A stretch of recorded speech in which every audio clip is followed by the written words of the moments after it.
नमस्कार दोस्तों, स्वागत है आप सभी का मेरे चैनल सेंसिबिलिटी इंडिया पर। वर्तमान में राजस्थान में एक मुद्दा है जो बहुत जबरदस्त तरीके से उठाया जा रहा है। मुद्दे का नाम है ERCP, east Rajasthan canal project या ईस्टर्न राजस्थान कैनाल प्रोजेक्ट, मतलब पूर्वी राजस्थान नहर परियोजना। यह दक्षिणी पूर्वी राजस्थान के लिए जितनी फायदेमंद योजना है उतनी ही आवश्यक योजना भी है। इस योजना का राजस्थान के 13 प्रमुख जिलों से सीधा सीधा संबंध है। उनमें करौली, दौसा, भरतपुर, अलवर, कोटा, बारा, झालावाड़, सवाई माधोपुर, टोंक, अजमेर, जयपुर, बूंदी और धौलपुर, इन प्रमुख 13 जिलों से इस योजना का डायरेक्ट संबंध है और इन 13 जिलों के लिए यह परियोजना महत्वपूर्ण परियोजना साबित होगी। जैसा कि हम सभी जानते हैं कि राजस्थान भारत का सबसे बड़ा राज्य है क्षेत्रफल की दृष्टि से, और ये भारत के लगभग 10% क्षेत्रफल को अपने हिस्से में रखता है। लेकिन सतही और भूमिगत जल स्तर के मामले में यह पूरी तरह विपरीत है। यहाँ पूरे भारत का मात्र 1.5 से 1.25% तक सतही और भूमिगत जल पाया जाता है, जिससे साफ जाहिर होता है कि राजस्थान एक पानी की कमी झेलने वाला प्रदेश है, जहां पानी की मशक्कत रहती है। और गर्मियों के दिनों में कई जिलों में पीने का पानी बड़ी मशक्कत के साथ जुटाया जाता है। तो ऐसे टाइम पे खेती के लिए, सिंचाई के लिए पानी की बात सोचना बेमानी सी हो जाता है। और खेती के लिए कहीं कहीं पानी उपलब्ध है तो वो नलकूपों से उपलब्ध है, और वो भी ऊंट के मुंह में जीरे के बराबर है। इससे एक तो वाटर लेवल कम पड़ता है, ग्राउंड वाटर लेवल, और इससे किसान पर आर्थिक भार भी ज्यादा पड़ता है। बिजली के बिल वगैरह बढ़ जाते हैं, पानी के लिए उसे बोरवेल करवाना पड़ता है, कई बोरवेल सूखे निकल जाते हैं, जिससे किसान पर आर्थिक भार बहुत ज्यादा पड़ता है। जहां पानी का जलस्तर पहले ही बहुत नीचे है, अगर वहां पर नलकूपों से सिंचाई करी जाए तो पानी का लेवल और भी ज्यादा नीचे पहुंच जाता है, और किसान जो नलकूप करवाता है वो कुछ ही समय में, कुछ महीनों में अपने पानी का स्तर छोड़ जाते हैं, जिससे किसान का पैसा बर्बाद चला जाता है। और नलकूपों से जो सिंचाई होती है वो जितना कृषि योग्य क्षेत्र है उसके मात्र 8 से 10% क्षेत्र में ही होती है, इससे ज्यादा क्षेत्र में नहीं होती है। और 90% जो कृषि भूभाग है वो न चाहते हुए भी खाली पड़ा रहता है। किसान न चाहते हुए भी वहां कृषि नहीं कर सकता पानी के अभाव में। लेकिन आज के समय में जहां कई स्थानों पर किसान 3-3 फसल ले रहे हैं एक साल में, तो वहां राजस्थान में केवल एक फसल मिले, और वो भी बारिश के मौसम में, और कभी कभार अच्छी बारिश हो जाती है तो उस बारिश के सहारे से उन खेतों में भी बुआई कर दी जाती है जहां पानी की व्यवस्था नहीं होती है, जिससे किसान 12 महीने में एक फसल तो ले ही लेता है। लेकिन जहां पूरे हिंदुस्तान में किसान आज के समय में एक साल में 3-3 फसलें ले रहा है, वहां राजस्थान का किसान एक साल में मात्र एक ही फसल ले पाता है, जिससे किसान बेरोजगारी का शिकार तो होता ही है, साथ साथ में आर्थिक स्थिति भी खराब हो जाती है। और नलकूपों से जो सिंचाई होती है उससे पानी का लेवल बहुत नीचे चला जाता है। हर साल नलकूप खराब हो जाते हैं, और पानी ऊपर निकालने के लिए बिजली की व्यवस्था करनी पड़ती है। बिजली के बिल आते हैं बड़े बड़े किसानों के पास, फिर बोरवेल करवाना पड़ता है, उसके लिए मोटर, पाइप, मशीन, बहुत ऐसे संसाधनों की किसान को व्यवस्था करनी पड़ती है, जो वो नहीं चाहते हुए भी आर्थिक दबाव में आता जाता है। पैसे का नुकसान किसान को होता जाता है, और इन कारण से किसान समय पर अपने कई बिल वगैरह और सरकारी किस्तें भी नहीं भर पाता, और इनके चक्कर में वो ब्याज के चंगुल में फंसता जाता है। और साल में एक फसल करने वाला किसान एक मौसमी बेरोजगारी का शिकार हो जाता है। वो एक फसल करके साल भर बेरोजगारों की तरह बैठा रहता है। बेरोजगारी से उसकी आर्थिक स्थिति खराब हो जाती है, और वो आर्थिक स्थिति से तंग आकर अपने खेत खलिहानों को या तो बेच देता है, या फिर नहीं बेच के जैसा है उसी स्थिति में छोड़ के वो शहरों की तरफ पलायन कर जाता है। जो किसान खेत से अन्न उगाने में और पूरी दुनिया का पेट भरने में सक्षम है, वो कहीं मिल में जाकर या कहीं किसी कारखाने में जाकर मजदूरी करता है, और जो किसान की भूमि है वो धीरे धीरे बंजर होने लगती है। पूर्वी राजस्थान का जो क्षेत्र है वहां पर काफी सारे खनिज हैं और मिनरल्स हैं बहुत सारे, लेकिन पानी की कमी के कारण वहां पे नए कारखाने नहीं लग पाते हैं, और वहां के जो युवा हैं उनको किसी दूसरे राज्य में जाकर या पड़ोसी जिले में जाकर रोजगार के लिए अपने संसाधनों की व्यवस्था करनी पड़ती है, अपनी नौकरी की व्यवस्था करनी पड़ती है। और जो नहीं जाते वो मौसमी बेरोजगारी का शिकार होते हैं, और बेरोजगारी की दर बढ़ती रहती है। अगर ये परियोजना इतनी अच्छी है तो इसमें विवाद क्या है, ये भी जानना बहुत जरूरी है। तो इस समस्या से निजात के लिए तत्कालीन राजस्थान सरकार एक प्रोजेक्ट बनाती है, जिसे ईस्टर्न राजस्थान कैनाल प्रोजेक्ट के नाम से पेश करती है। और उस प्रोजेक्ट में ये मसौदा तैयार किया जाता है कि दक्षिणी राजस्थान में जो नदियां बहती है, जैसे चंबल है, काली सिंध है, पार्वती है, उन नदियों के पानी को डाइवर्ट करके पूर्वी राजस्थान की तरफ मोड़ा जाए, जिससे इन प्रदेशों में सिंचाई की और पेयजल की व्यवस्था हो सके। ये इस परियोजना का प्रमुख उद्देश्य है। परंतु यह परियोजना एकमात्र परियोजना न रहकर वर्तमान में राजनीतिक मुद्दा बन गई है, और सभी राजनीतिक पार्टियां अपने अपने हित साधने में लग रही हैं। और जो आम आदमी सर्वाइव कर रहा है उसे किसी पार्टी को मतलब नहीं है। आम आदमी कितने कष्ट झेल रहा है, आम आदमी कैसे अपना समय निकाल रहा है, उससे किसी पार्टी का कोई सरोकार नहीं है।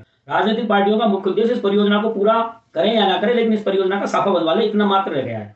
हमारे केंद्रीय जल शक्ति मंत्री गजेंद्र सिंह शेखावत हैं, जो कि खुद भी राजस्थान से संबंध रखते हैं, उनके लगातार समाचार पत्रों में और न्यूज चैनलों पर स्टेटमेंट आते रहते हैं, और ये स्टेटमेंट इस समस्या को सुलझाने की बजाय उलझाते ही जा रहे हैं। सबसे पहले इस परियोजना की जो रूपरेखा है, जो प्रोजेक्ट है, उसकी लागत 60,000 करोड़ रुपए की है, जो कि एक बहुत बड़ी रकम होती है। और इस रकम के कारण ही राजस्थान सरकार इसे राष्ट्रीय प्रोजेक्ट बनाने की मांग कर रही है, और केंद्र सरकार से इसमें आर्थिक मदद मांग रही है। इसके ऊपर केंद्र का जवाब यह आता है कि जिन 3 नदियों के ऊपर राजस्थान सरकार ये प्रोजेक्ट बनाना चाहती है, उन संबंधित राज्यों से राजस्थान सरकार को पहले एनओसी लें, और उसके बाद में केंद्र सरकार से संपर्क करें। दूसरा यह है कि केंद्र सरकार यह चाहती है कि इस परियोजना का 75% हिस्सा राजस्थान सरकार उठाए, जबकि राजस्थान सरकार यह चाहती है कि अगर इस परियोजना को राष्ट्रीय परियोजना घोषित कर दी जाए तो राष्ट्रीय परियोजना के नियम के अनुसार इस पर राज्य सरकार मात्र 10% खर्च करेगी और केंद्र सरकार इस पर 90% पैसा खर्च करेगी। और जो टेक्नोलॉजी है, जो इंजीनियरिंग है, वह भी केंद्र सरकार द्वारा प्रोवाइड करवाई जाएगी। जितने भी संसाधन है वो सब केंद्र सरकार द्वारा प्रोवाइड करवाए जाएंगे और जो इसकी मॉनिटरिंग है वो भी केंद्र सरकार के द्वारा होगी। और इसका जो 75% पैसा है वो लगभग 45,000 करोड़ के आसपास होता है, जो कि इस बार राजस्थान सरकार ने कृषि बजट पेश किया था उसकी दुगने से भी ज्यादा है। और उसी कृषि बजट में से राजस्थान सरकार को और भी कृषि संबंधी सारी परियोजनाएं पूरी करनी है, तो राजस्थान सरकार के लिए यह कार्य थोड़ा आर्थिक रूप से मुश्किल है। तो दोस्तों, जब बात चल रही है राष्ट्रीय परियोजनाओं की, तो क्यों न जान लिया जाए राष्ट्रीय परियोजना कितने तरह की होती है। दोस्तों, राष्ट्रीय परियोजनाएं 3 तरह की होती है। पहली वो होती है जो किसी अंतरराष्ट्रीय सीमा रेखा पर बहती हुई नदियों के ऊपर बनाई जाती हैं, जिनमें इंटरनेशनल संधियां होती हैं और उनमें आपस में ये डिसाइड होता है कि कौन सा देश किस प्रकार कितने प्रतिशत पानी का उपयोग करेगा। दूसरा, 2 राज्यों के बीच में अगर कोई परियोजना होती है जिसमें किसी तरह का विवाद होता है, वो विवाद केंद्र के द्वारा समाधान करके अगर उस प्रोजेक्ट को लागू किया जाता है, तो वो परियोजनाएं भी राष्ट्रीय परियोजनाओं के क्षेत्र में आती हैं और उन्हें राष्ट्रीय परियोजना बनाया जाता है। जैसे कि वर्तमान में एमपी और राजस्थान के मध्य में पानी के एनओसी का जो विवाद रहेगा, तो इस प्रकार के विवाद में अगर केंद्र सरकार मध्यस्थता करती है तो इसे राष्ट्रीय परियोजना बनाया जा सकता है। तीसरा यह है कि पानी की सिंचाई का जो क्षेत्र है वो 2 लाख हेक्टेयर से ज्यादा हो और दोनों राज्यों के बीच में पानी का किसी तरह का कोई विवाद नहीं हो, तो उन दोनों राज्यों को सम्मिलित रूप से इस परियोजना में शामिल करके राष्ट्रीय परियोजना बनाया जा सकता है। और ये राष्ट्रीय परियोजना त्वरित सिंचाई कार्यक्रम के तहत प्रारंभ की गई थी और इस त्वरित सिंचाई प्रोग्राम यानी AIBP की शुरुआत 1996 में की गई थी, जो कि केंद्रीय सहायता कोष ने शुरू किया था, जिसे अब जल शक्ति और गंगा संरक्षण मंत्रालय के अधीन दे दिया गया है। और ये प्रोजेक्ट है वो ऐसे स्थानों पर जल प्रबंध का कार्य करता है कि जहां राज्य सरकारों की बस की बात नहीं होती, मतलब राज्य सरकार जहां कार्य करने में सक्षम नहीं होते जल प्रबंध करने में, वहां पर यह विभाग कार्य करता है। वर्तमान में भारत में 16 राष्ट्रीय परियोजनाएं चल रही हैं और दिसंबर 2021 में बेतवा नदी जोड़ो परियोजना को राष्ट्रीय परियोजना बनाया गया था, जो कि यूपी और एमपी के लगभग 13 जिलों को आपस में सिंचित करता है, जिसमें लगभग 10.62 लाख हेक्टेयर भूमि में सिंचाई और पेयजल की व्यवस्था उस परियोजना के द्वारा की गई थी। लेकिन दोस्तों, राजस्थान में इन 16 परियोजनाओं में से एक भी परियोजना नहीं लागू की गई है, जो कि राजस्थान पूरे भारत का पानी की सबसे कमी वाला प्रदेश है। उसके बावजूद भी राजस्थान में एक भी राष्ट्रीय जल परियोजना संचालित नहीं है। ये एक सोचने की बात है। अगर यह परियोजना राजस्थान में लागू होती है तो इसके बहुत ज्यादा फायदे हैं। सर्वप्रथम तो जो बुवाई का जो क्षेत्र है वो एकदम 3 से 4 गुना बढ़ जाएगा। मतलब अब जितने क्षेत्र में बुवाई होती है उससे अचानक दुगने से तिगने या चौगुने क्षेत्र में पानी की उपलब्धता हो जाएगी, तो बुवाई हो जाएगी, जिससे जो पैदावार है वो पैदावार चौगुनी होगी और पैदावार चौगुनी होने से किसान है वो आर्थिक रूप से संपन्न होगा, उसकी आर्थिक समस्याएं दूर होगी और बेरोजगारी भी बहुत हद तक कंट्रोल में आएगी। साथ ही भूमि का जो जल स्तर है उसका भी संरक्षण होगा और पेयजल स्तर है वो आसानी से उपलब्ध होगा और किसानों का जो शहरों की तरफ पलायन है वो पलायन भी रुकेगा।